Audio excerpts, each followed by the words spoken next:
Era uma quarta-feira à noite quando o celular vibrou na minha mão e o nome dela apareceu na tela. Letícia. Só o nome já era suficiente para fazer meu estômago apertar daquele jeito específico que eu aprendi a reconhecer ao longo de 3 anos de casamento. Não era ansiedade, não era medo. Era aquele fio tenso de quem conhece o inimigo de trás para frente e sabe instintivamente que algo está prestes a acontecer. Abri o aplicativo e lá estava o áudio. 42 segundos. Eu encostei o celular no ouvido e ouvi a voz dela, trêmula, molhada de lágrimas que ela claramente caprichou em deixar bem audíveis. Aquele choro performático de quem ensaiou o suficiente para soar convincente, mas não o suficiente para me enganar. Camila, eu preciso ser honesta com você. Eu e o Rafael, a gente conversou muito, sabe? E a gente chegou numa conclusão juntos.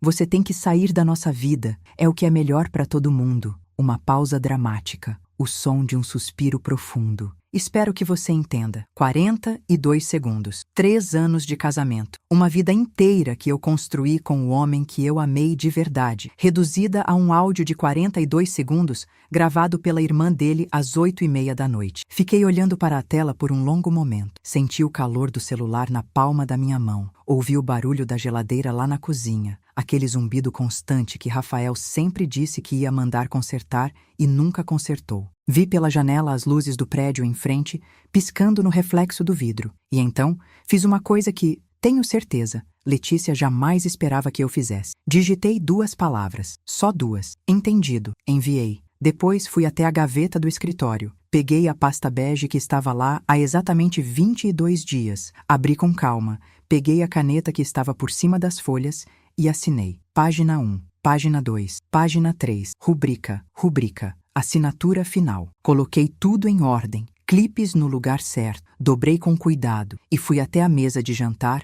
onde Rafael sempre deixava as coisas que precisava ver pela manhã. Deixei a pasta ali, bem no centro, embaixo da xícara que ele usaria para o café, e fui dormir. Dormi como não dormia há meses. Na manhã seguinte, quando ele acordou e leu o que estava naquela pasta, quando entendeu o que os papéis significavam, quando tentou me ligar e viu que eu já não estava em casa, foi aí que ele ligou para ela, desesperado, com a voz quebrada, pedindo que ela explicasse, que ela ajudasse, que ela fizesse alguma coisa. E foi aí que ele descobriu uma verdade que eu já sabia há muito tempo. Quando você finalmente chama o blefe de uma manipuladora, o que resta não é poder. É só o vazio que ela sempre teve dentro dela. Era tarde demais. Mas deixa eu te contar tudo desde o começo, porque essa história não começou naquela quarta-feira à noite. Essa história começou muito antes, num domingo de sol, numa churrasqueira de família, quando eu ainda acreditava que às vezes as pessoas são apenas difíceis e que o amor é suficiente para superar qualquer coisa. Deixa eu te contar como uma mulher que amava de verdade aprendeu, na dor,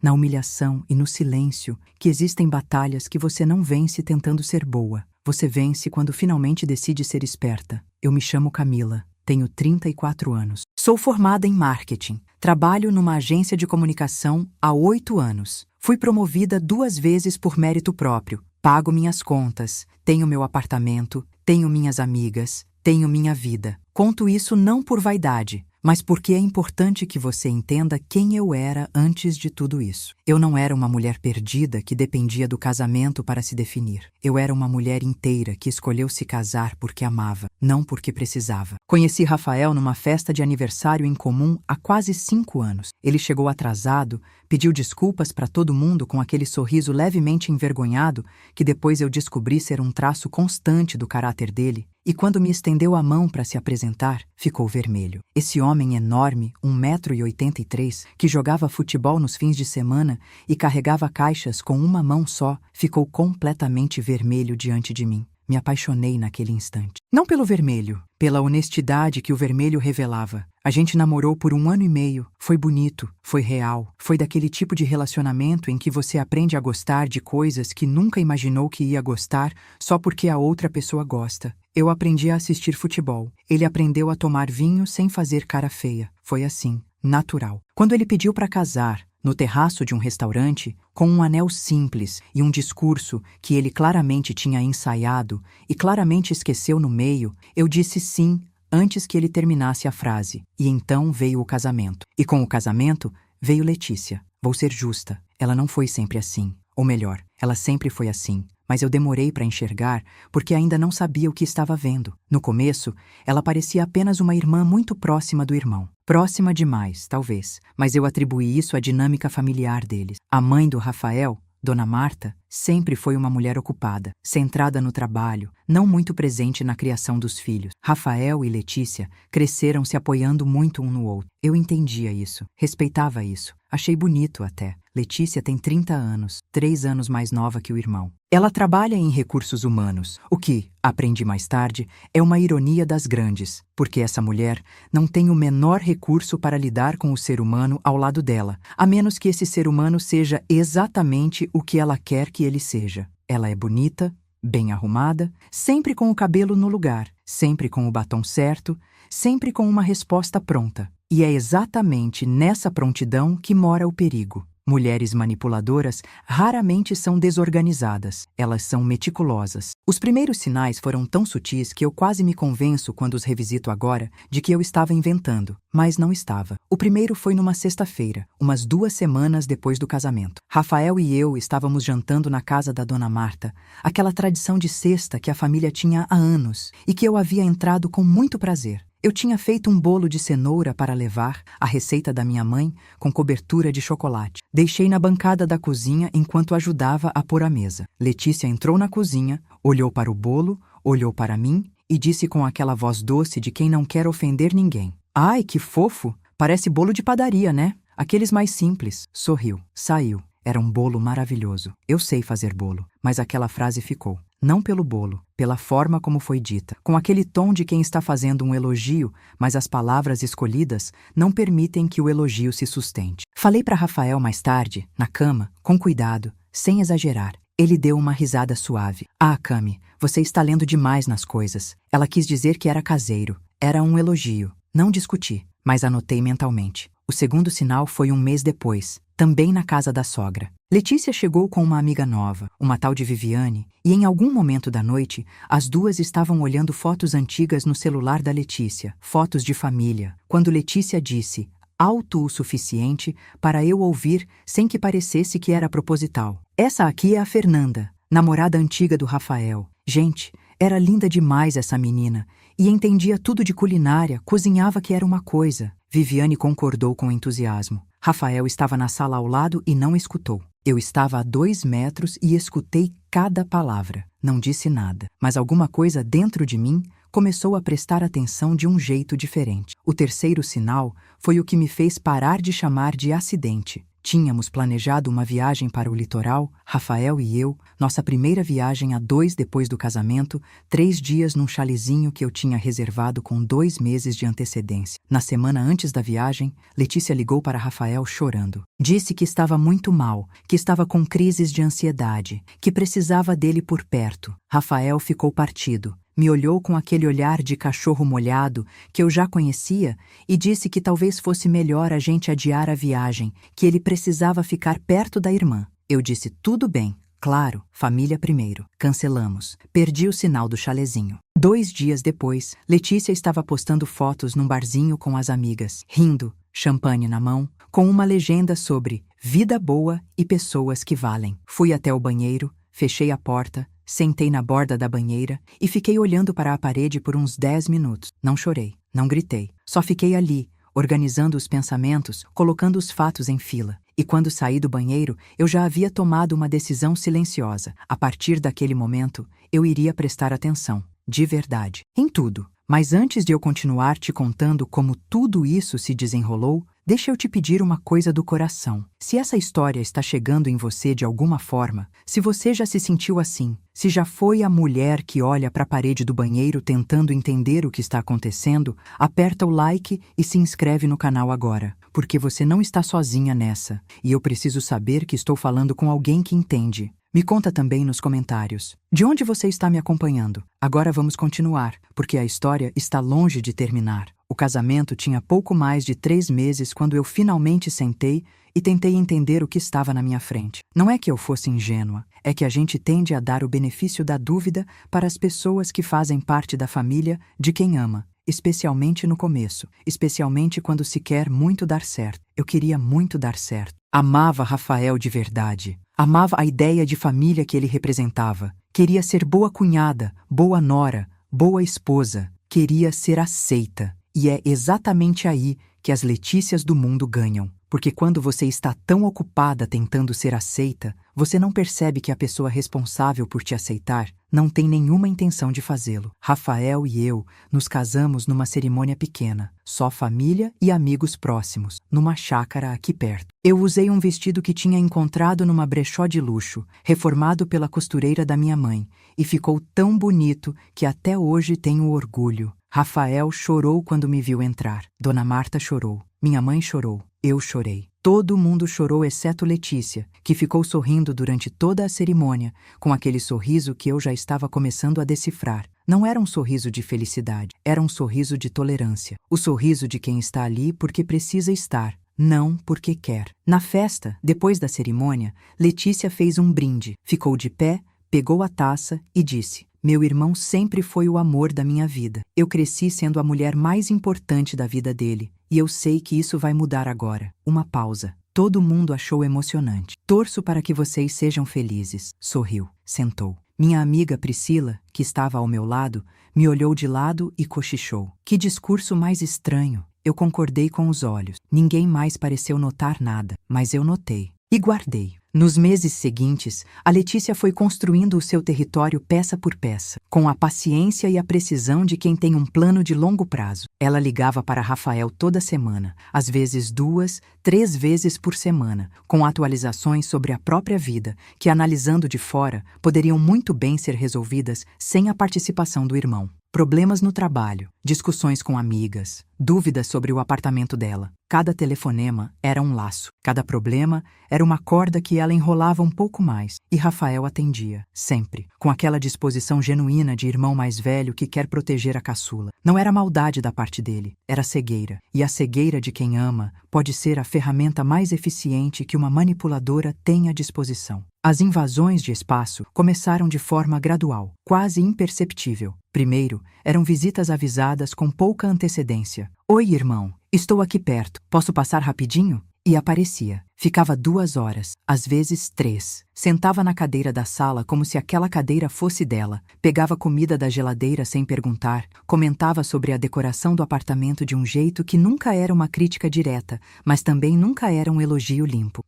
Esse quadro aqui é diferente. Você mudou os móveis, né? Ficou menor." Depois, as visitas passaram a ser sem aviso. Ela usava a chave reserva que Rafael havia dado a ela antes de casar, quando ele ainda morava sozinho. Uma chave que eu, ingenuamente, nunca pedi de volta porque não queria parecer controladora. Ela chegava. Às vezes eu estava em casa, às vezes não. Quando eu estava, ela me cumprimentava com aquele beijo no ar, dava uma volta pelo apartamento com os olhos e instalava-se na sala com o irmão como se eu fosse um móvel a mais no ambiente. Tentei conversar com Rafael sobre a chave numa noite em que eu sabia que ele estava bem, descansado, de bom humor. Escolhi o momento com cuidado, sentei no sofá ao lado dele, peguei a mão dele e disse com calma que eu achava que seria bom a gente ter um combinado com Letícia sobre as visitas, que um aviso antes seria ótimo, que a gente precisava de um espaço que fosse só nosso. Ele me ouviu, ficou quieto por um segundo e então disse: "Camila, ela sempre entrou aqui assim.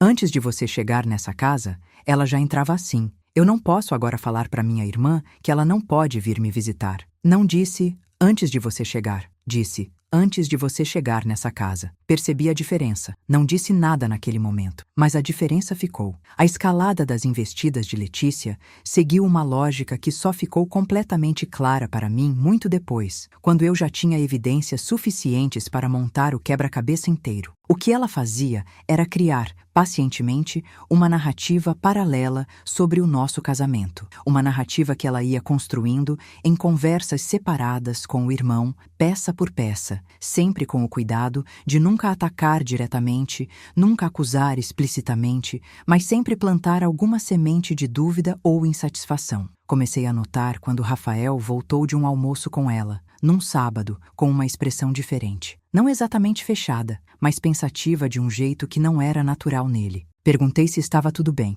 Ele disse que sim, mas durante o resto do dia ele ficou diferente, um pouco distante, respondendo em monossílabos. Na noite seguinte, perguntei de novo. Ele disse que Letícia havia comentado que eu parecia estressada ultimamente, que ele deveria perguntar se eu estava bem, se eu estava feliz no casamento. Olhei para ele. E você? Acha que estou estressada? Ele pensou. Às vezes, você parece um pouco tensa. Eu não estava tensa. Eu estava normal. Mas alguém havia sugerido ao meu marido que eu estava tensa, e agora ele estava me enxergando com esse filtro. É assim que funciona. Não é uma mentira grande. É uma sugestão pequena que altera a percepção de alguém que confia em você. E quando essa pessoa começa a enxergar com o filtro que você criou, qualquer coisa que a outra pessoa faz pode ser lida como confirmação. As comparações com a ex vieram em ondas. Fernanda. Esse nome que eu nunca precisei conhecer acabou se tornando uma presença constante nas conversas de Letícia. Fernanda cozinhava bem. Fernanda era muito tranquila. Fernanda e Rafael faziam programas juntos o tempo todo. Fernanda era parceira nos planos do Rafael. Nunca era uma acusação direta contra mim. Era sempre um elogio a Fernanda, que, por contraste, me diminuía. E a pior parte é que Rafael não percebia. Ele ouvia as histórias da irmã sobre a ex com uma nostalgia gentil, sem entender que cada memória estava sendo usada como uma faca. Uma vez, num jantar de família, Letícia olhou para mim e disse na frente de todo mundo, com aquela voz doce e envenenada, que era a marca registrada dela. Camila, você não vai fazer nada especial pro aniversário do Rafael? A Fernanda sempre fazia surpresas lindas para ele. Sorriso. Só curiosidade mesmo. Senti o calor subir no meu rosto. Dona Marta olhou para o prato. Rafael pareceu não saber para onde olhar. Eu respirei fundo, sorri de volta e disse: já tenho tudo planejado, Letícia. Obrigada pela preocupação. Ela acenou com a cabeça como se eu houvesse confirmado algo. Não sei o quê. Mas aquela expressão dela eu guardo até hoje na memória como um arquivo de provas. O que ela fazia com as amigas dela era ainda mais insidioso. Descobri por acidente, através de uma conhecida em comum, que Letícia frequentemente comentava sobre o casamento do irmão em rodas de conversa. Não de forma escandalosa, de forma preocupada. O tipo de comentário que começa com "estou um pouco preocupada com o Rafael" e termina com uma série de insinuações sobre a esposa que ficam flutuando no ar sem que ninguém possa apontar o dedo porque nada foi dito diretamente. Era a imagem de uma irmã dedicada que zelava pelo irmão. Era, na realidade, uma campanha de desprestígio construída com muita paciência. Contei para Priscila numa tarde de sábado em que ela veio me visitar e eu, finalmente, desabei. Não um desabar dramático, mas como quando você segura uma coisa pesada por tempo demais e simplesmente precisa pousar. Contei tudo. Os comentários, as visitas, a chave, Fernanda, o aniversário, a viagem cancelada. Priscila me ouviu em silêncio até o fim. Depois disse: Cami, isso tem nome. Chama gaslighting. E você precisa decidir o que vai fazer com essa informação. Tinha nome. Isso por alguma razão ajudou. Quando você consegue nomear o que está acontecendo com você, ele perde um pouco do poder de te confundir. Mas antes de decidir o que fazer, eu precisava entender a extensão real do problema. Porque uma coisa é ter uma cunhada difícil, outra coisa é estar casada com um homem que não consegue enxergar o que está acontecendo. E eu precisava saber em qual dos dois problemas eu estava. A resposta começou a aparecer numa noite em que Rafael chegou em casa mais cedo que o esperado, quando eu estava na sala fazendo um trabalho no notebook, e ele entrou com aquela expressão pensativa que eu já havia aprendido a identificar como pós-Letícia. Sentou-se na poltrona. Ficou quieto por um tempo, e então disse sem me olhar diretamente: Letícia disse uma coisa hoje que eu fiquei pensando. Fechei o notebook. O que ela disse? Que ela acha que você não gosta dela de verdade. Que você apenas tolera ela por causa de mim. Uma pausa. Você tolera ela, Camila? Fiz uma escolha naquele momento. Não fui na emoção. Fui na clareza. Rafael, eu tenho tentado me relacionar bem com sua irmã desde que a gente se casou. Mas sim, nossa relação é difícil, porque algumas coisas que ela faz me magoam. E quando tento falar sobre isso com você, você defende ela sem ouvir meu lado. Ele ficou quieto. Depois disse: talvez você esteja sendo sensível demais. Aquela frase específica. Talvez você esteja sendo sensível demais. Quanto tempo as mulheres perdemos ouvindo essa frase de pessoas que amamos, que deveriam nos proteger, mas que, naquele momento específico, escolhem o conforto delas sobre a verdade nossa. Não respondi. Fui para o quarto, fechei a porta com cuidado e sentei na beira da cama no escuro. E pela primeira vez, com uma clareza fria e quase assustadora, me perguntei: quanto tempo mais? Aquela pergunta ficou comigo por semanas. Quanto tempo mais eu ia sorrir em jantares de família, enquanto Letícia descartava minhas conquistas com elogios que eram facas? Quanto tempo mais eu ia ouvir o nome de Fernanda como se fosse uma medida de valor da qual eu estava aquém? Quanto tempo mais eu ia acordar ao lado de um homem que amava, mas que, quando se tratava da irmã, simplesmente não conseguia me ver? E junto com a pergunta, veio algo mais, uma mudança sutil na forma como eu olhei para toda a situação. Parei de me perguntar: o que está havendo comigo? E comecei a me perguntar: o que está havendo com ela? Porque quando você muda a pergunta, você muda o que você enxerga. E foi aí que eu comecei a investigar de verdade. O ponto de ruptura, quando ele finalmente chegou, não foi um momento único, foi a soma de muitos momentos, uma pilha que foi crescendo até que o peso não tinha mais como ser ignorado. Mas tem uma noite específica que ficou gravada em mim como um divisor de águas, um antes e depois tão claro que eu consigo dizer com exatidão. Foi naquele momento que eu parei de tentar salvar o que estava sendo destruído e comecei a planejar o que eu queria para minha vida. Tínhamos sido convidados para o aniversário de uma prima do Rafael,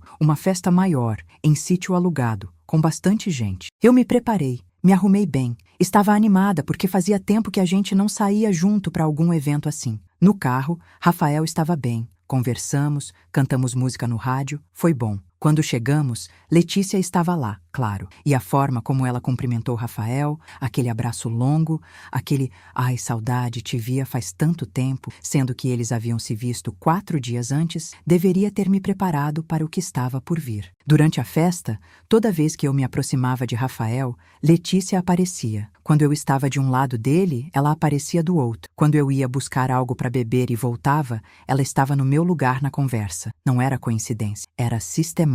E o que mais me atingiu foi que Rafael não percebia. Ele apenas ficava lá, feliz, no centro das 2 mulheres que o amavam, sem enxergar que uma delas estava, metódica e deliberadamente, apagando a presença da outra. Em determinado momento da noite, fui ao banheiro. Quando voltei, Letícia estava contando uma história sobre a infância dela e do Rafael, uma história engraçada que eu nunca tinha ouvido, e todo mundo estava rindo, e Rafael estava com os olhos brilhando de afeto pela irmã. Parei a alguns passos do grupo, fiquei olhando, e naquele momento, com aquela clareza dolorosa que só vem quando você finalmente para de se defender e simplesmente olha, vi a cena com os olhos de uma estranha. Vi uma mulher que amava o irmão de um jeito que não tinha espaço para mais ninguém. Um amor que deveria ter evoluído com o tempo, que deveria ter se transformado e feito espaço para a vida adulta dele, mas que havia permanecido fixado num ponto, possessivo e imutável como uma cicatriz. Vi um homem bom,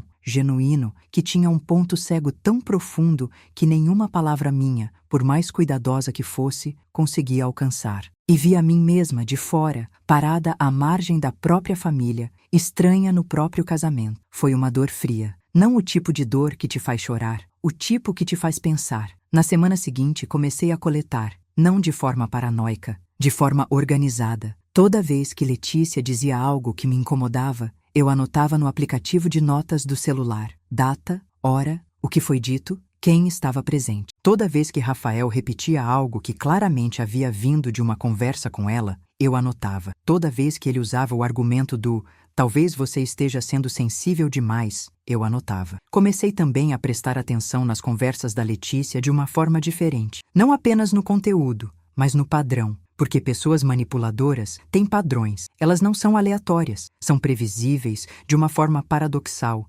exatamente porque são meticulosas. E quando você começa a enxergar o padrão, as ações individuais perdem o poder de te surpreender. O que eu descobri ao longo de algumas semanas de observação ativa me fez sentir como se eu houvesse levado um balde de água fria. Não porque fosse surpreendente, porque confirmava tudo o que eu havia sentido, mas ficado me perguntando se estava inventando. Numa conversa de grupo da família no WhatsApp, Letícia tinha o hábito de marcar o irmão em coisas que excluíam sutilmente minha participação. Artigos sobre viagens a 2 para você e uma pessoa especial, sendo que ela sabia que eu e Rafael tínhamos planos de viagem diferentes dos sugeridos. Receitas com a legenda Lembra que você adorava isso, Rafa? Construindo um universo de preferências do irmão, do qual eu não fazia parte. Era pequeno, era constante, era deliberado. Descobri também, através da mesma conhecida em comum que havia me contado sobre as conversas nas rodas de amigas, que Letícia havia feito exatamente isso com as namoradas anteriores do irmão. Fernanda, a ex que ela adorava mencionar para me diminuir, a Fernanda havia terminado com Rafael depois de 2 anos de relacionamento,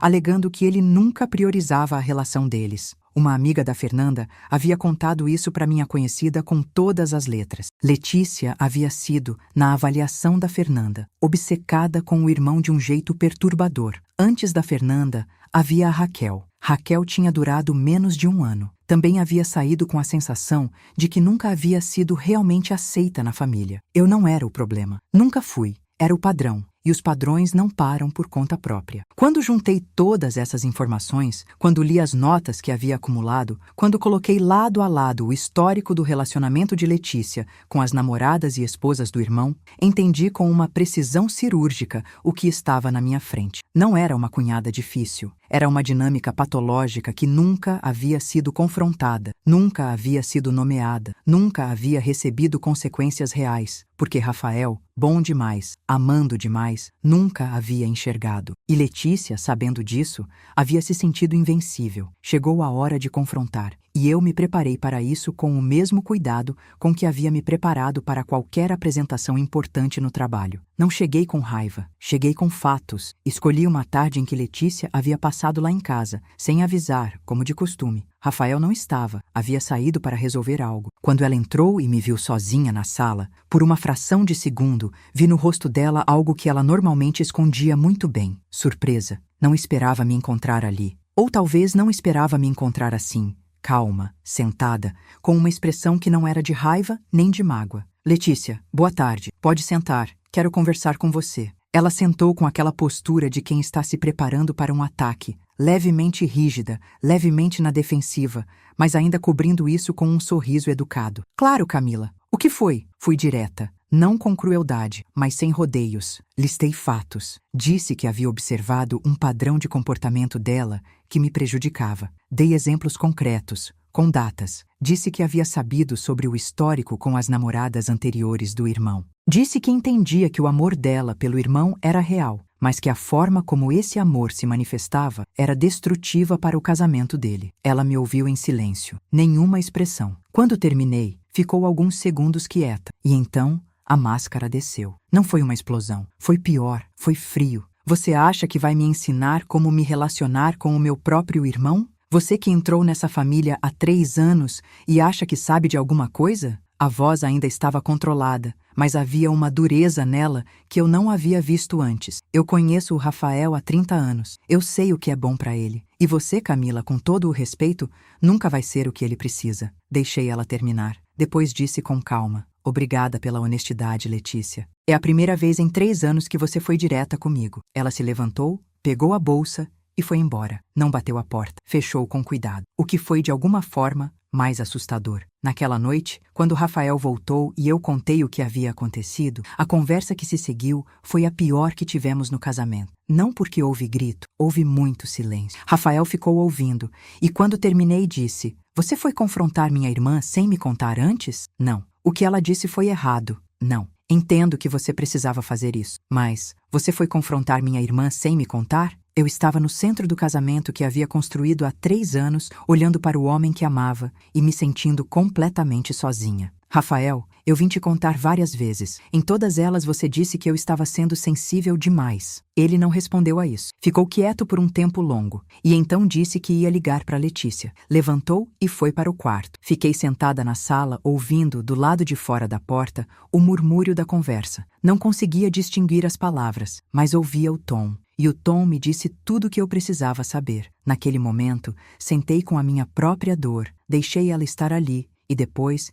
deliberadamente, a coloquei de lado, porque eu precisava pensar. E a dor, naquele instante específico, era um luxo que eu não podia me dar. Passou pela minha cabeça, com uma clareza inesperada, uma palavra que eu nunca havia deixado entrar plenamente antes. Divórcio. Rolei a palavra na mente como quem rola uma pedra na mão, verificando o peso, a textura, vendo como ela se sente. e me surpreendi com o que encontrei. Não alívio imediato, mas uma ausência de terror. Se a alternativa era continuar sendo apagada dentro do próprio casamento, a palavra divórcio não soava como o fim do mundo, soava como uma possibilidade. Guardei esse pensamento. Fui dormir sem resolver nada, mas a semente havia sido plantada. Os dias que se seguiram ao confronto foram estranhos. Letícia sumiu por uma semana. Rafael ficou dividido, presente fisicamente, mas ausente de um jeito que eu não sabia como nomear. Havia algo mudado entre nós depois daquela noite, uma camada fina de gelo sobre o que antes era espontâneo,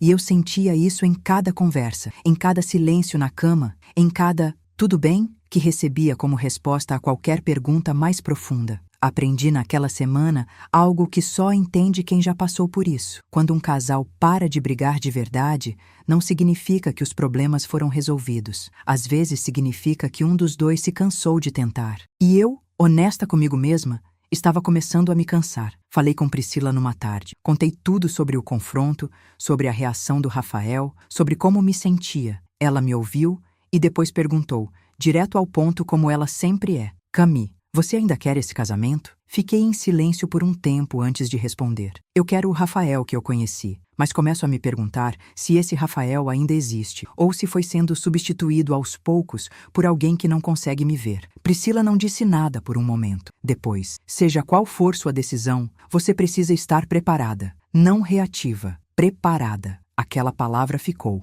preparada. Comecei a pesquisar, não de forma dramática. Com a mesma meticulosidade com que havia documentado os comportamentos de Letícia, agora eu me informava. Conversei com uma advogada, uma colega de trabalho que havia passado por separação recentemente e havia me indicado a profissional dela. Fui a uma consulta. Expliquei a situação. Ouvi, entendi o processo. Não tomei nenhuma decisão naquele momento, mas saí do escritório da advogada com uma sensação diferente. Saí informada, saí com poder. A advogada me orientou sobre como seria o processo, o que eu precisaria organizar, quais documentos seriam necessários. Agindo por conta própria, sem envolver Rafael, que ainda estava naquele estado de limbo emocional, comecei a colocar em ordem a minha vida financeira. Separei o que era meu do que era conjunto. Verificar contas. Verificar bens, não com raiva, com clareza. E então pedi que a advogada preparasse os documentos. Não porque havia decidido com certeza absoluta,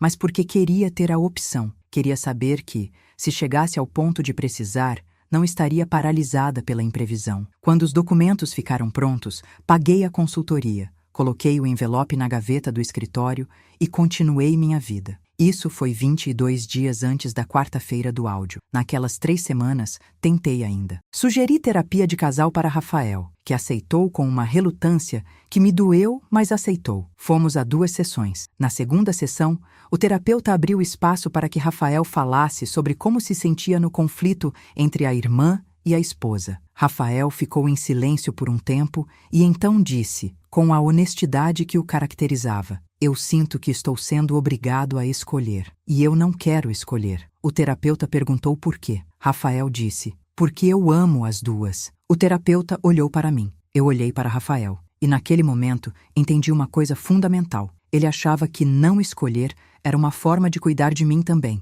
Não entendia que a ausência de escolha já era uma escolha. Que ficar no meio era, na prática, deixar Letícia vencer por não intervenção. Não falei isso naquela sessão. Guarda, processa, observa. Letícia voltou a aparecer após aquela semana de ausência com uma estratégia nova. Passou a ser extremamente gentil comigo nas raras interações que tivemos, um doce performático e exagerado que soava tão falso quanto um sorriso de foto. Mas, ao mesmo tempo, em conversas com o irmão que eu soube, por meio de fragmentos que Rafael mencionava sem perceber, ela havia adotado o papel da vítima. A pobre irmã que havia sido atacada injustamente pela cunhada. A mulher sensível que só queria o bem do irmão e havia sido mal interpretada. Era o clássico movimento do vitimismo. Quando você não consegue mais operar no silêncio porque foi exposta, você se torna a ferida. Você chora, você sofre, você transforma a pessoa que te confrontou no agressor. E se a pessoa que te confrontou não tiver um aliado forte por perto, essa narrativa se sustenta. Meu aliado, o homem que deveria ser meu aliado, estava oscilando. Eu via isso. Via nos olhos dele quando ele chegava de almoços com a irmã. Via na forma como às vezes pausava no meio de uma frase, como se estivesse calculando o que podia dizer. Via na sutil, mas inconfundível energia de alguém que está sendo trabalhado por duas forças opostas e começa a ceder para o lado que grita mais alto. E Letícia sempre gritou mais alto que eu, porque eu tinha a verdade do meu lado, mas ela tinha a história. 30 anos de história. E contra 30 anos de história, 3 anos de casamento, por mais sólidos que fossem, sempre vão parecer menores. Numa noite, Rafael chegou tarde. Eu estava lendo na sala. Ele sentou, ficou um tempo sem falar e então disse: Letícia está muito mal, Camila. Ela chora toda vez que fala no assunto. Você não acha que poderia tentar se aproximar dela de novo? Começar do zero? Olhei para ele por um longo momento. Rafael, eu me aproximei dela por 3 anos. Fui aos jantares, levei presentes, fiz as visitas, tentei e fui diminuída, comparada com a ex, sabotada, excluída do próprio casamento. Você me pede para começar do zero, como se eu fosse a responsável pelo que chegamos até aqui. Silêncio. Você acha que sou eu? Perguntei com calma. Ele não respondeu, mas o silêncio respondeu por ele. Fui para o quarto, sentei na cama no escuro, pensei na gaveta do escritório. Nos 22 dias que os documentos estavam lá. Pensei no quanto eu ainda queria aquele casamento versus o quanto de mim eu estava deixando dentro daquele casamento todos os dias. Fiz as contas. E as contas não fechavam mais. Então veio a quarta-feira. Eu estava na sala, era por volta das 8:30 da noite. Rafael havia dito que ia sair com uns amigos e tinha saído mais cedo. Estava sozinha com o meu livro e uma xícara de chá. Quando o celular vibrou e o nome de Letícia apareceu, não foi surpresa. Era como se, em algum nível, eu soubesse que alguma coisa estava chegando ao ponto final. Abri o áudio, 42 segundos. Aquela voz trêmula e calculada. Eu e o Rafael, a gente conversou muito, sabe? E a gente chegou numa conclusão juntos. Você tem que sair da nossa vida. Fiquei olhando para a mensagem por um momento. Havia 2 formas de reagir àquilo. A forma que ela esperava, o choro, a ligação desesperada para o Rafael, a crise, o conflito, a discussão e, no final, provavelmente, eu cedendo ou sendo ainda mais isolada. Ou a forma que eu tinha me preparado para ser capaz de fazer, mas que só ficou disponível para mim porque eu havia tido aquelas 3 semanas de preparação silenciosa. Digitei. Entendido. Enviei. Fechei o aplicativo. Fui à gaveta do escritório. Peguei a pasta bege. Abri. Peguei a caneta. Assinei. Com calma absoluta, com a mão firme de quem finalmente está fazendo exatamente o que precisa fazer. Dobrei os documentos, coloquei a pasta sobre a mesa de jantar, embaixo da xícara do café da manhã dele, e fui dormir. Aquela noite foi a melhor noite de sono que eu tinha tido em meses. Não porque estava feliz com o que havia acontecido, não porque o amor tinha acabado de repente, mas porque eu havia, pela primeira vez em muito tempo, agido como protagonista da própria história. Não como alguém esperando que os outros tomassem as decisões por mim.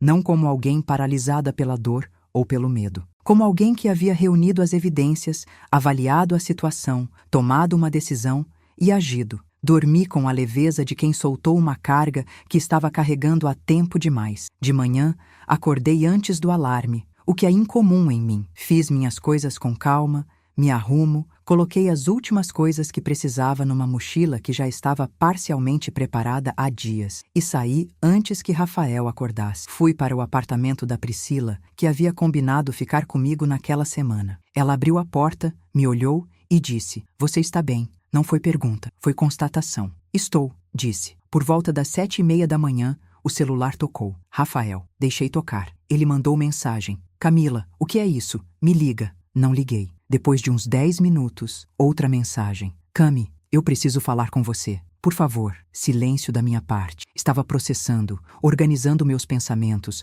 conversando com Priscila, tomando café como alguém que finalmente pode respirar fundo. Foi Priscila quem me contou o que havia acontecido depois, porque ela estava do meu lado quando a linha do tempo dos eventos ficou clara. Rafael havia tentado me ligar várias vezes. Quando não conseguiu falar comigo, havia ligado para Letícia. E aí está a reviravolta que eu precisava que você entendesse desde o começo dessa história. Quando Rafael ligou para Letícia com a voz quebrada, dizendo que havia encontrado os papéis de divórcio, que eu havia assinado e ido embora, pedindo que ela explicasse, que ela ajudasse, que ela falasse com ele, o que aconteceu foi o seguinte: Letícia, pela primeira vez em todo esse processo, disse a verdade. Não porque fosse honesta, mas porque estava surpresa demais para se defender. Mais tarde, ele me contou isso numa conversa longa e dolorosa que aconteceu 2 dias depois. Quando liguei para ela desesperado, Camila, ela disse que havia mandado um áudio para você, que havia dito que era melhor você sair da nossa vida.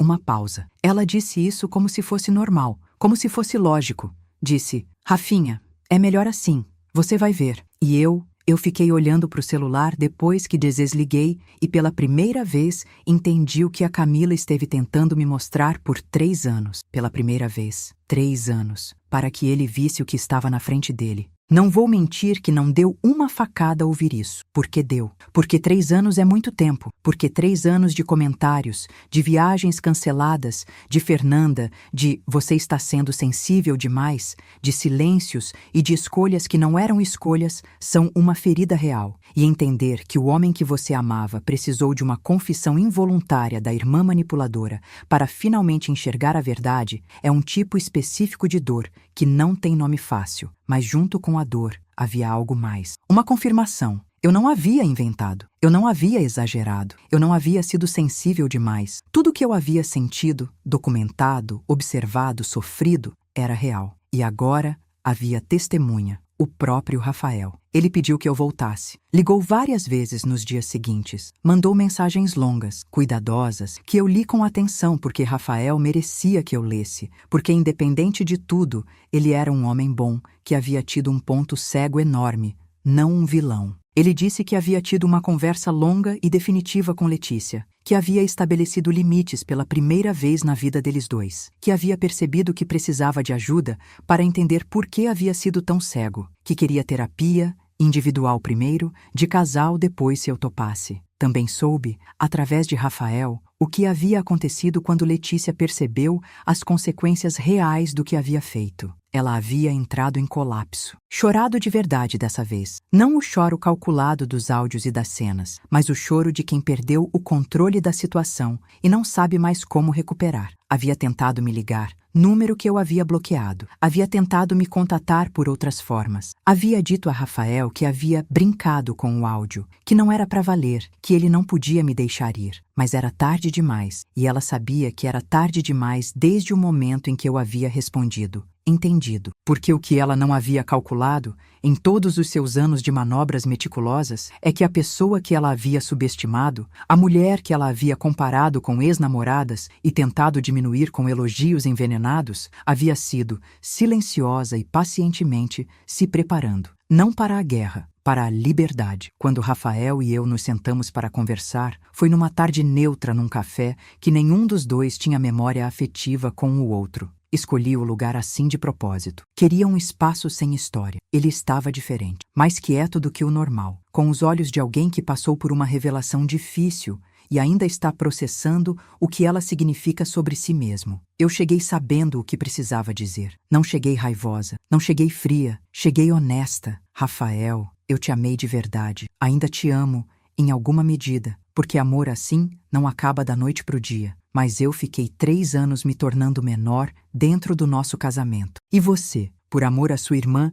por uma cegueira que eu entendo, mas que não posso mais carregar, deixou. Não ativamente, mas deixou. Ele ficou me olhando com os olhos cheios d'água. O que aconteceu não pode ser desfeito, continuei. Os papéis foram assinados, mas mais do que os papéis, o que não pode ser desfeito é o quanto eu aprendi sobre o que eu preciso. E o que eu preciso é de um parceiro que me veja, completamente, sem precisar de uma confissão da irmã para acreditar no que eu estou dizendo. Ele pediu desculpas, e eram desculpas reais. Eu sabia distinguir, não as desculpas de quem quer que as coisas voltem ao que eram. As desculpas de quem entende o peso do que fez ou do que não fez. Não voltei para o casamento. Talvez um dia, com muito trabalho de ambos, com limites estabelecidos de verdade com Letícia, com a terapia que ele havia começado, com o tempo que cura e revela, talvez. Mas não naquela tarde. E não como resposta ao desespero dele. Voltei porque eu escolhi voltar. Não voltei porque estava desesperada para salvar algo. Aprendi, naqueles meses todos, que a diferença entre essas duas coisas é tudo. As consequências de tudo isso se desdobraram ao longo das semanas seguintes de formas que eu não havia completamente antecipado, embora me sentisse preparada para a maioria delas. A primeira foi com Letícia. Quando os papéis de divórcio chegaram na fase formal do processo, quando o casamento começou oficialmente a ser desfeito nos trâmites legais, Letícia finalmente entendeu o peso real do que havia feito. Não porque tinha consciência do erro, pelo menos não no começo, mas porque pela primeira vez em 30 anos, o irmão havia colocado limites reais. Rafael havia dito a ela, com a mesma honestidade que ele sempre teve, que precisava de espaço, que o que ela havia feito ao mandar aquele áudio havia destruído algo que ele amava, que ele precisava entender o próprio papel no que havia acontecido e que fazer isso enquanto se comunicava com ela da mesma forma de sempre não era possível. Soube pela dona Marta, que me ligou alguns dias depois num gesto de carinho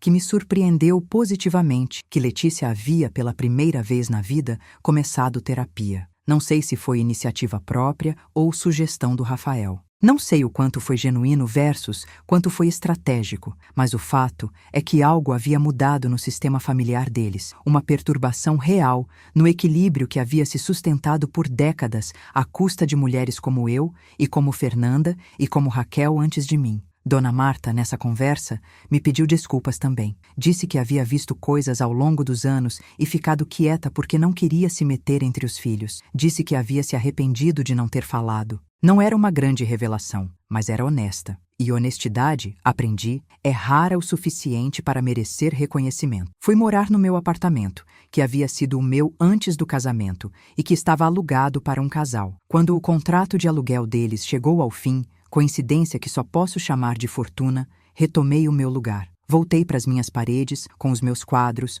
com as minhas escolhas de decoração que ninguém mais havia de chamar de diferente. Pintei uma parede de um verde que havia querido desde que comprei o apartamento e nunca tinha tido coragem de usar. Ficou linda. No trabalho, mergulhei com uma energia que surpreendeu até a mim. Tinha ficado emocionalmente tão sugada por tanto tempo que eu não havia percebido o quanto minha criatividade havia secado junto. Quando o peso de estar constantemente me defendendo, constantemente monitorando, constantemente administrando a relação com Letícia, saiu de mim, sobrou um espaço imenso que rapidamente se preencheu de ideias, de projetos, de vontade de fazer coisas. Fui promovida novamente, 3 meses depois, a segunda vez em 2 anos. A resolução do conflito com Rafael foi mais lenta, mais complexa, mais cheia de nuances do que eu esperava. Não foi linear. Houve conversas difíceis, silêncios pesados, momentos em que eu me perguntei se havia feito a coisa certa,